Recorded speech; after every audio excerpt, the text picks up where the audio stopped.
CMS acknowledges the traditional owners of this land, the Ngunnawal people, and respect their elders past, present, and emerging. I'm about to pull up there. I'm about to book a ticket. And then I say, me alright. Yeah, it's a Tok Pisin. CMS Lingo Lounge 91.1. Magandang araw sa inyo lahat, Canberra. This is me, Autumn, and I'm with... Mijica, good Nogata, and welcome to... another episode of Lingo Lounge brought to you by 91.1 CMS, supported by... CBF. That's amazing. Yeah, it's good.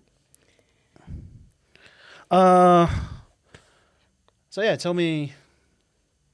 So today we're actually bringing together two island neighbors, the Philippines and Papua New Guinea, with Tagalog and Tok Pisin. Two different languages, but both full of warmth and personality. Do you agree? I do agree. I think there's a we have a lot of similarities in terms of our culture, as we discussed prehand. Yeah. And there's also obviously a huge difference in the way we approach a lot of things. So, tell me something about any words that I can learn from you, or I think like the first one probably I'd go with like good morning, because like I get a lot of people asking me, how do you say good morning in Tok Pisin? So I just say good morning. Good morning. Yeah. Good morning. Perfect. That's very simple. Perfect. And what about you? I think the most common one would be how are you? You say it as kamusta, and you just respond as mabuti if you're doing well. And I'm tracking some like Spanish in there, so yeah. So we cool. were colonized by Spaniards, actually. Now that you mentioned it, so our language is really half Spanish in a sense. Mm-hmm. So we do have a lot of similarities to the Spaniard language as well. Oh, that's pretty cool. Spanish. I think like kind of like when I think about Tok Pisin, like broken English. So it's like some of the words, like you kind of like you can it sounds like how it would in like an English form. So like for example, like good morning, it's like good morning. Yeah, so, just add that blah. Yeah, that's plot. That's a key. That makes it Tok Pisin. Yeah. And tell me, how would you count in Tok Pisin? Tok Pisin, like when I think about it, it's like again you adding that plot at the end. So it's like I reckon Tok Pisin should be a universal language, and this is not me like promoting my language, but you can, as long as you add that plot at the end, it'll be good. So like 1 pla, 2 pla, 3 pla, 4 pla, 5 pla, 6 pla. Yeah, it just keeps going. That's pretty cool, actually. So I could just say, Mij pla, how are you? Or What? does that how pla are pla you? You say like you alright? Sorry. now this is going through that like a different. Sorry, my bad. What about you? How do you count in Tagalog? So you just say isa, dalawa, tatlo, apat, lima, anim, pito, walo, siyam, sampu. See, that's nothing like my language. My Right. language is completely off. So most of my fellow countrymen would actually count in Spanish, like uno, dos, tres, cuatro. Really? Yep. So just Cuatro, cinco. yeah. Yeah. So that's how we would count. Even the way they refer to money, Really? it's 20, 50. So we most of the time on our daily usage of numbers, it's gonna be in Spanish or English, really. That's pretty interesting, actually. Huh. Well, like, what about like let's kind of like move into like I don't know, talking about like songs, cause like we're like talking about different like things about what makes our cultures like interesting. Tell me a bit Songs. about like some Filipino music. I think a lot of the Filipino music are influenced by the movies that they see. Yeah. Because there's this thing we call teleserie, like it's the shows that plays on TV after 5, and everyone watches that. Whatever songs playing there is usually what's popping off. Oh, really? Mostly heartbreak songs and sad songs. But they kind of make it sound very nice. Really? Yep. So I do like him a lot. But personally, I do I do enjoy R&B more. Yep. The R&B side of Yep. the philo songs. What about you? What's I think like us is kind of like reggae. I grew up with like a lot of like inspo from like people like Bob Marley. yeah? So we had like a lot of the like Papua New Guinean music, but also Pacifica, which is like a broad term for people that are from the Pacific. There were like heaps of songs that were inspo from like reggae. So you had like reggaeton and all that stuff, but also you have like I feel like that kind of like leans into a bit of jazz as well too. But then like the instruments though that we use a lot of drums, so a lot of like drums, a bit of like say more vocal chords. So a lot of people like we'd sing with like actually a lot less instruments that they do like now in I guess Western culture. You could say that. What about for Philippines? I think Philippines wise, we do love karaoke, so that's why there's this ongoing thing where if you're a philo, Yep. you're expected to be able to sing. I can't personally sing myself, so Wait, I thought I kind of heard that there's like this thing with like Filipinos, like a lot of people, maybe I'm just like being ignorant, but like a lot of Filipino people I know, they're really good singers. yeah, there's that thing going on. You know, I think I'm kind of an exception for. I do think that a lot of the philos can sing though, a lot of them. Like every day, my mom, all my titos and titas, which we uncles and aunties, titos and titas, they can all sing, Oh, that's which is amazing. They do karaoke for. Is this like do you find like at like family gatherings or like Yep. fiestas and all that, like everyone just brings out their Yep. So there has to be a karaoke. You know how like some countries would have, say here a standard would be a ping pong table. So you could play beer pong, but in Philippines or any Filipino gathering, Yep. there has to be a karaoke. It's not complete without a karaoke. That's pretty cool. And a lot of food.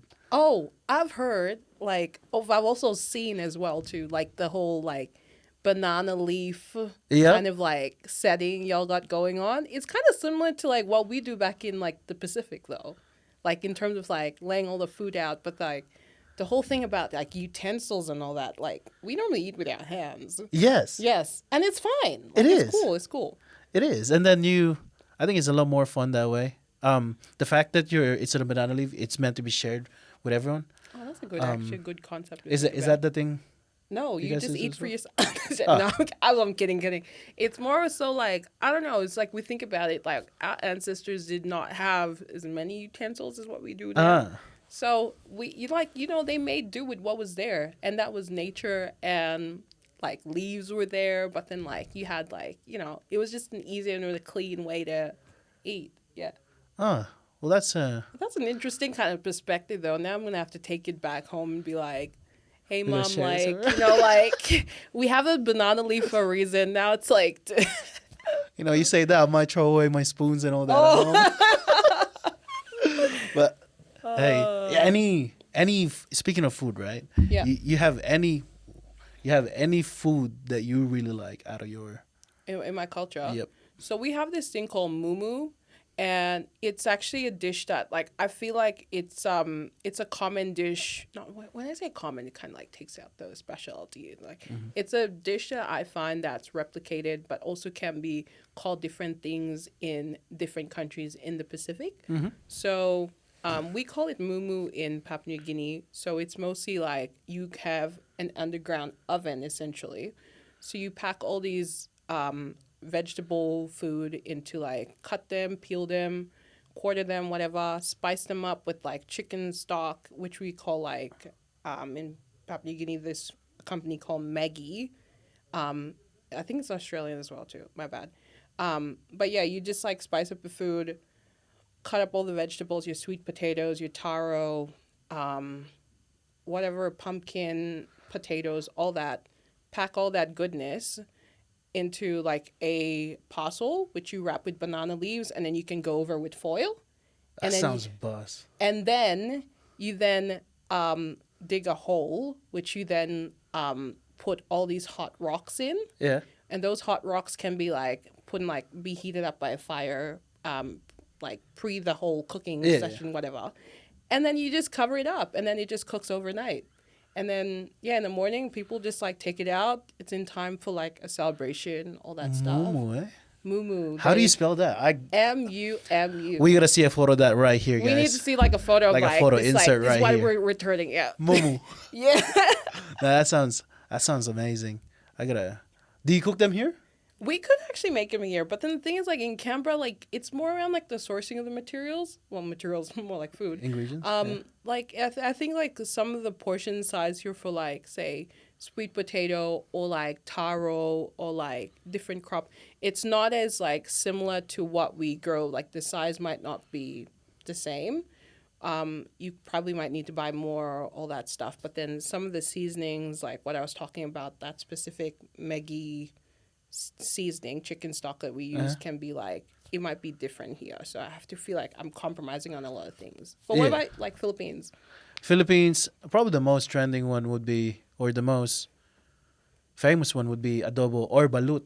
You ever heard of balut? Oh, no. I might have seen some pictures of it online, though. So, a balut. Nah, it does look foul. Do you want to explain what balut is? Balut is essentially a duck egg, unfertilized duck egg, where it can be eaten as is, and you boil it.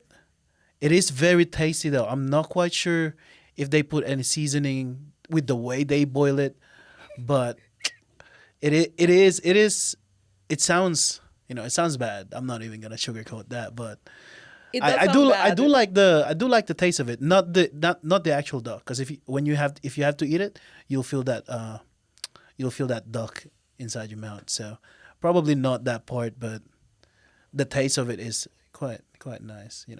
I don't know, I like won't take that away from. like we've spoken about food, but then I also think about like say things that kind of bring your community together, and like one of the things that like I don't know, we can go into I guess this next thing around like I guess community, but one of the things that I think about that kind of brings my community together is sports. Would you say it's the same in the Philippines, or would be something else? Sports it's quite big in the Philippines. I think we do have Manny Pacquiao. Oh yeah, Manny Pacquiao. The crime rate in the Philippines is essentially zero whenever he has a fight. Really? Yep. So it just drops down to zero. The whole nation watches him fight. So that is kind of crazy. Do you think Philippines would have like another Manny Pacquiao, or would be like? I'm hoping, but being realistic here, I don't think it's gonna happen. I think he was an exception. He's a legend. He's a 8-time world champion, I believe, and yeah, I think that's something that would be very hard to replicate, not just by Philos, but by anyone. And then like, do you find like say like boxing's like that whole sport, because like Manny's like out there and like that's kind of encouraged more youngsters to kind of like, oh, we could follow in his tracks. 100%. I think boxing has become bigger in the Philippines since Manny Pacquiao's rise. Yep. But a bigger sport in the Philippines is actually basketball. What? Yep. Every guy out there playing basketball with no shoes on, just on the street, and the actual concrete would be scorching hot. They would not care as long as they could shoot hoops. That's what about you? cool. There's what sports are you guys? Well, do you want to take a guess? Kind of similar to Australia. Football, soccer, rugby. No. Rugby. Rugby. All rugby, specifically NRL. And one of the things that's been kind of interesting lately, and I've had some of my friends in Canberra, they've asked about this, is around how do we feel about like the Australian government saying like, Papua New Guinea, do you want to have a rugby team be part of the NRL? Honestly, for me, I think it's like a really good sign of diplomacy. But it's like, it's a big thing in Papua New Guinea. And then there's this thing called State of Origin, New South Wales versus Queensland. Yeah. And that's like a big thing, like in Papua New Guinea. Like we have the players' posters printed out in our national newspaper. So everyone knows who's playing. Like people are literally getting geared up. You have friendship groups that literally divide based on which team you're going for, either Queensland or New South Wales. I mean, now it's irrelevant to me because I live in Canberra. So I don't think a Canberra team's going to be joining a kind of match like that for State of Origin. But we have a big thing where like all these people just literally just brings the country together. And I think like being from Papua New Guinea, a country that has like 800 languages, I feel like having something like a sport event like that, it really just brings, you see how people can like literally just come together and just, vibe of a really good sportsmanship. But I can't say though the same happens if their team loses. Like you have banana gardens that will be cut down if New South Wales lose or if Queensland loses. Like it's crazy. But yeah, for us it'll be mostly for rugby. Yeah. No, 100%. I do think considering we all speak different language, I think sports is a big thing, not just from our culture worldwide as well. I think, sports do really unite a lot of countries and a lot of us with cultural background, I think so regardless of whether we speak the same language or not.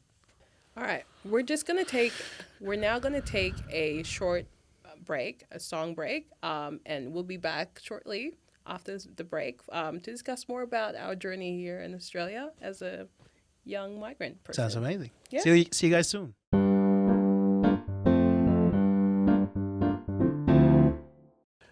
And we are back. That was such an amazing song. I thought that song was like that could be a chart topper, guys. Right, slaps.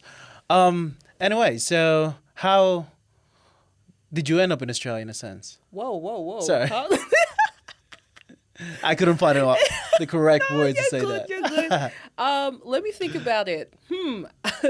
Actually, like my whole migration story is kind of weird, but I think like for me, because I migrated to Australia, as a like by myself. Yeah, which is like interesting because I came here as a student on a student visa, but I was actually born in Canberra, and which is like, don't ask me about that. It's another story. Migration. But I think like for me, I came as an international student.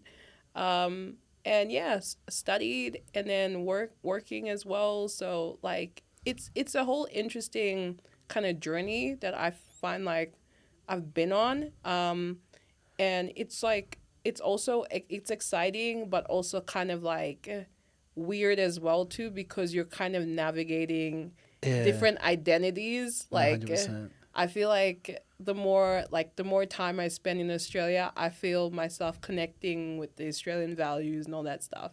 But then I think about it, like, does that make me less Papua New Guinean? Because, like, now I'm embracing new values. Like, what about the values I have in Papua New Guinea? Like, I don't know. It's a whole juggling ball. No. But, yeah, what about you? Well, me, I moved here when I believe I was 13, 14. Okay. Because my dad got a job offer here from one of his friends. Oh, sweet. Yeah. And ever since then, yeah, that's where I lived. I mean, the whole move thing was quite huge for me, just because obviously I wasn't comfortable speaking in English back then. Although we did learn English back in the Philippines, it's more Americanized. Mm-hmm. The main thing with me when I first moved here was the accent, actually. Oh, really? Yeah, that strong Aussie accent. I could not understand a thing. What? Yep. But it did help that I started in Gloucester, very small town. Mm-hmm. Shout out to you guys. You guys were amazing. Everyone was very welcoming. That's cool. Everyone was interactable, welcoming. The school itself was nice, and yeah, it was a very crucial move outside the language barrier that I experienced. What is like I guess like one of the things that kind of like I think you found like that was, I guess, if there was one tip that you'd give to like a young person that's kind of like navigating between like cultures, like what would it be? Like if they're trying to like, I think it's really stick to what you know, but be open to what you don't know. I like that. Yeah. That's cool. Because like you said earlier, you felt like you were abandoning your values for someone else's values. So I think it's more embracing the values that you enjoy while trying to retain the values that you already have. Do you find You know like what I you're mean? connecting with like other cultures as well too a bit more here in Australia? 100%. Like coming from the Philippines, we only, obviously it's all Philos. Yeah. It wasn't as multicultural as Canberra or Australia itself. So all I ever knew was philo food. Although right now with the rise of social media, there's um, a lot more openness to other culture. Yeah, I think true, that actually. Yeah. that definitely did help. I Yeah, found like a lot of my friends here in Canberra, like they keep saying like I think it's interesting because like because you have a lot of the defense force people here, you have a lot of like government Yeah. kind of officials, and then it's interesting because like they at least had like one parent that served in Papua New Guinea, Yeah.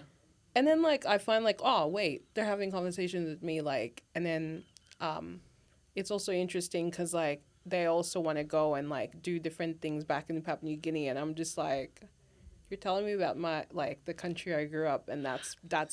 That's dope to me. Yeah. That's amazing. But yeah, personally, language was the main thing for me. Speaking of languages, Yeah. you wanna teach me a couple of phrases in Tok Pisin? In Tok Pisin? Yeah, for sure. Okay, say we like. Okay, what do you want to know first, though? That's the question. Let's start with a simple "How are you?" Okay, you get to say like, "You alright?" You alright? Yeah, it's about like the accent. Like you gotta have to give some sass to it. Like, "You alright?" You alright? Yeah, Oh. and then I say, "Me alright." Me alright. Yeah. Okay. That's pretty. How do you say thank you? Thank you, Tomas. Thank you, Tomas. Thank No pla? No pla? What? Pla? Pla? Oh, yeah. No, pla is like full counting though. So you know how I was saying earlier, 1 pla, 2 pla, 3 pla, 4 pla. Uh-huh.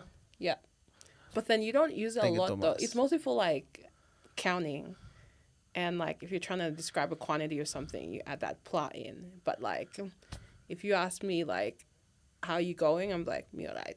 Me alright. Yeah. That's dope. That's dope. That's like just saying it in English, but more swaggy. Me alright. What about Philo? Give me some Philo. Come on. Tell me something. I'll say to you in Philo. How about you say hello again, and then kind of like how are you, and then you can say Yeah. like So hello to us is really just hello. Hi, hello. yeah. All Philos would respond to that. But saying how are you is kamusta. Kamusta? But if you wanna be more formal, is kamusta ka. Kamusta ka. So kamusta, kamusta ka. Yeah. That's And then you say my booty, yeah. my booty. Mabuti. Yeah. I got the joke. But you say mabuti, it means good, Yep. and yeah, that's essentially how most conversation starts, really. So you say Philo, say hi, kamusta. Kamusta. There's like definitely that like that Spanish coming through in there, but then like it's also kind of like I don't know. I really like it. It's like giving like a friendly kind of like welcome. Yeah. That's the aura I'm getting. Now, plus our accent is usually very sharp on the consonants. Consonant. Okay. Yeah, so I think if we say a word, say kamusta. Kamusta. So we always emphasize the consonants on the Okay. actual word, so that is our accent. Okay. That's So how I define it, at least. How do you kind of like say if I was gonna go like to Manila or what's that beautiful place in Philippines? Which one? The one A lot of them. Yeah, I mean the whole lot. Like please. There's the one with like the blue beaches and like Boracay, Palawan. Palawan. That's the Palawan. one. So if I was gonna like say if I was in picturing like I'm in Philippines at the moment, which I plan to go to one day, and I wanted to compliment someone and be like, you know, or may just simply just like trying to make a friend. Uh-huh. What's one like really cool phrase you can say to someone to kind of like get them on your good side, if you get what I mean? Yeah, say I like your hair. Or your hair is beautiful. Ang ganda ng buhok mo. Ang ganda Ang ang gan gan da da ng nang buhok buhok mo. mo. So, ang ganda, say ang ganda first. Aganda Ng nang buhok mo. bok mo. Yeah. Gandang bok mo. Ang ganda ng buhok mo. Ang ganda ng buhok mo. There you go. That's amazing. in Papua New Guinea, if you're trying to like say someone looks good, you'd be like, you look lessa stret. You look less astret. You look lessa stret. Less astret. You look You look lessa resa stret. stret. Yeah, you look lessa stret. You look resa stret. Ah, yes, sir. That's how it be. It's like resa is like you're saying like you're like how you look right now. It literally cuts like ooh Resa. resa. You look resa stret. Ah, yes, sir. How do you say thank you again? Thank you, Tomas. Thank you, Tomas. Thank you look you. resa stret. Thank you, Tomas. Ah, come on, man. That literally everyone's will be like, what? What did you say? I'm about to pull up there. I'm like- I'm about to book a ticket. You look resa stret. You look resa stret. It's like 1 plus 2 plus resa meri. Say like 1 2. So like 1 plus 2 plus resa meri. You're saying like 1 2 chicks like really good looking chicks. Less one tap tupla lesa meri. Resa meri. Resa meri. Yeah. razor One sharp. tap tupla resa meri. Resa meri. Me alright. Me alright? That's pretty dope. Good. That's pretty dope actually. Did you when you moved to Australia, did you find the language very hard to speak or very hard to understand? English, I mean. English, yes, because I think about like going back to Creole, right? We had because we've had like some British, Dutch influence, like some of our words did get jumbled up language wise. So when it came to like learning English and all that, like I had to do IELTS. I had to do like the English course that to get like in the first 6 months of being in uni to then later be qualified to do like the further on to my studies, which was like interesting because I was like, oh, I haven't really thought about it like that. But yeah, I found it like it's a bit of a journey trying to like learn a different language. Yeah. But because English was one of those languages that you hear a lot of people talk about in social media, all that stuff, I found that my pronunciation wasn't like... Yes. It wasn't as good as the locals here, but over time, like, it's gotten, like, okay, because, like, did a couple of classes, made friends. That's one of the things I found was, like, interesting, which really helped as well with, like, kind of, like, the accent and all that, because as soon as, like, when I first arrived in Australia, the accent was, like, coming through at the moment. Yeah. Yeah. No, I think I still do have the accent if I'm being honest. Yep. Yeah. Oh, yeah. I think that's one part of it that we're never gonna lose. How did you learn English? Is it word per word or? Like, because I had a tutor, but also like before I was gonna arrive in Australia, I also had teachers that like I enrolled in some of the classes and all that to kind of like learn a bit more, because in Papua New Guinea, we had vernacular, which is like you actually opt in to learn like a lot of the subjects in the national language, which was Tok Pisin. And then like you had French and Dutch as well too. But then like English was just one of the options. But then after migrating to Australia, that's when it became like mandatory that everyone had to learn English. So like my siblings, my younger sister who's in uni now, she's like good and like really good. So it's like it's interesting because there's some languages that you think like would like I thought that everything would change into English when I was in school, but it didn't. So when I had to migrate to Australia, like I had to go into the English classes. I had to like look for ways to integrate, make friends, do different things, join clubs. Yeah. Okay. So so I think it's about time that we go into the next song break. What do you think? I think so too. We have a good song coming up. Stay tuned, guys. Stay We'll be tuned, back. guys. Well, that was a really good song. What do you think about that? It's very, very good, amazing song. But yeah, back to Lingo Lounge. Lingo Lounge by CMS. Sponsored by CBF. There we go. Yeah, I remember you brought something from your. I think I did. I think I did. Yeah, actually, I did, guys. I did bring something. Okay, so mind you, I was like looking through all the stuff that I had like from Papua New Guinea, and I'm like, there's a couple of stuff where like I know that I've shared this with like a couple of people like about like, oh, this is where it's from my country, but this one's actually the first time that I'm actually bringing it here to share with people, so it's going to be really cool. Did you bring anything? Unfortunately, no, I did not. I What only the- brought myself. You I'm just brought very sorry, yourself. guys. You brought yourself. Yep. Okay. Cool. Well, what I brought actually, if everyone, I guess, all the viewers would like to see what I brought, well, I would love to. I brought this. So this actually called a Mary blouse. So it's actually a traditional dress in Papua New Guinea. Well, I guess it's kind of modernized now, but I guess we can kind of hold it up like that. There you go, guys. That's a Mary blouse. So this dress, essentially, it's sewn by a lot of Papua New Guinean women. And the design is kind of like, it's interesting because you have the arms, they come out here, this the neckline, and then that's like the other arm there, and it kind of just flows down. Because in Papua New Guinea, it's still a lot of the, like, I guess society is still considered a little bit conservative, which is interesting. So we have like a lot of the values and all that stuff, like women are still like dressing up in clothing that's like going past their knees, which is interesting. But nowadays it's a lot different. And this was like one of those kind of clothings that if I go to Papua New Guinea, I'd wear this a lot. And mostly because crime rate's still high. If you wore something like this, like people would just leave you alone. If you wore something that was a little bit like more localized. provocative, then yeah, you'd have some questions and some eyes turning. But yeah, that was my item, guys.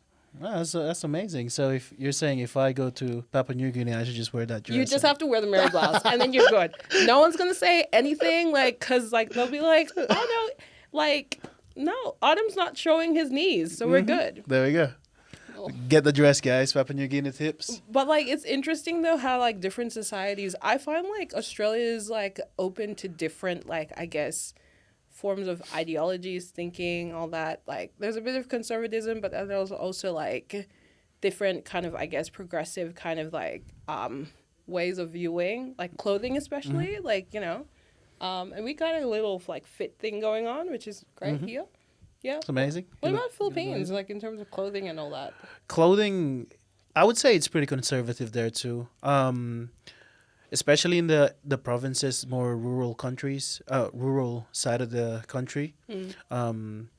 Obviously, you show a bit of skin, you get all the eyes looking at you, and crime rate is pretty high there too. So, if you go to Philippines, make sure you bring a Mary blouse with you guys, and yeah, it's the same thing. But overall, I think clothing wise, we do have, it's called Barong Tagalog. Barang Tagalog. Yeah, so back then, I'm assuming up to now, when there's like events, Yep. that's what they were. Could you guys put a photo of Barong Tagalog here, like, right here? insert Right that there. There you go.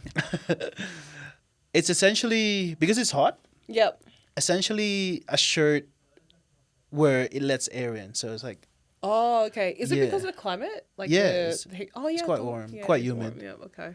I do think Australia is hotter though, if it's just the sun. but- Australia is actually really hot. It is. Like the weather here is crazy. Like I had this kind of idea that it's gonna be like so cold when I move to Australia. No, it's hot down here. It is. It is very hot. It's different type of hot from other countries. Other countries are very humid. Humid, but here's like I feel like my body's burning like hot. like burning like hot, but I Yeah. can't really sweat as much, which is No, Yeah. 100%, 100%. well, yeah. This like I don't know. How have you been feeling about this whole like recording we've done for Lingo Lounge today? I think Lingo Lounge is amazing. I think once beforehand, Yep. I'm not gonna lie to you, I did not have any clue what Tok Pisin was when it was mentioned to me. Yep. And right now I'm more intrigued about it. I'm keen to You can count in Tok Pisin. 1 pla, 2 pla, 3 pla, 4 pla. Yeah, and 5. Yes, cinco, uno, dos, tres, cuatro, cinco. Yeah. But yeah, I think I did learn quite a good amount, but it's not, I don't think it's really about what I learned. It's about what I want to learn. going true, forward. You know yeah. what I mean? Yeah. What about you? How do you feel about this? I feel like honestly today it's giving me like just talking to you about like Filipino culture, especially like with the banana leaf thing. Like I swear, like I did not like. I was thinking that like my ancestors used banana leaf because it was the only plant that was there in Papua New Guinea at the time to serve food out of. But yeah, it's interesting because of the whole psychology behind it, like all that you're supposed to share because it's out and open. Because banana leaves are like It's very flat. big, and I was gonna play equality, but never mind.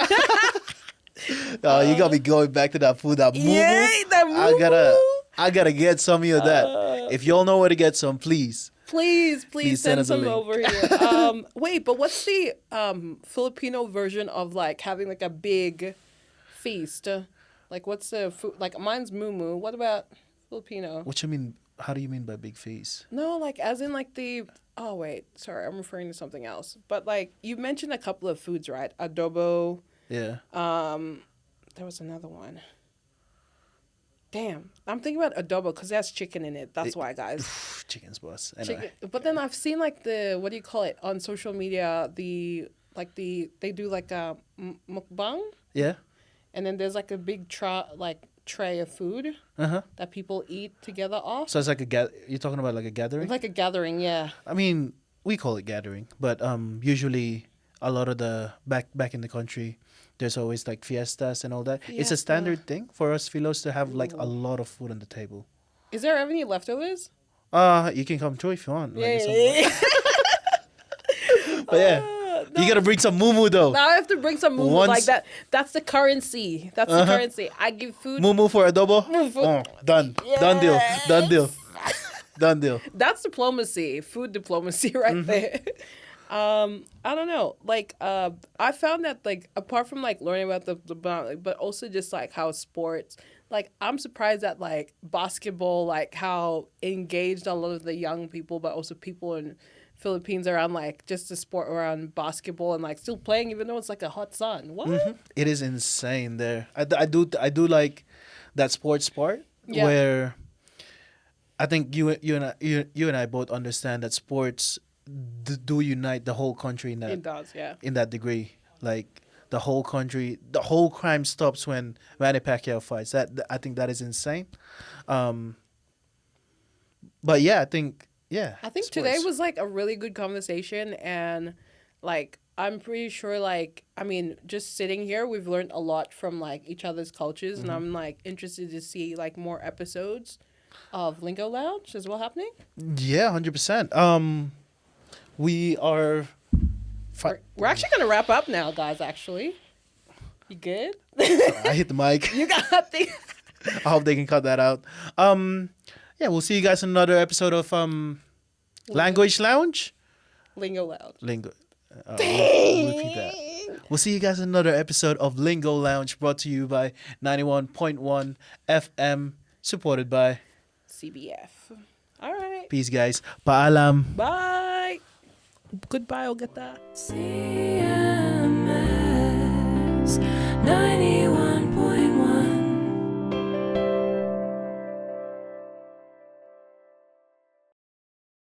This program is brought to you by the Canberra Multicultural Station, along with support from the Community Broadcasting Foundation, Lingo Lounge, where cultures hit the mic.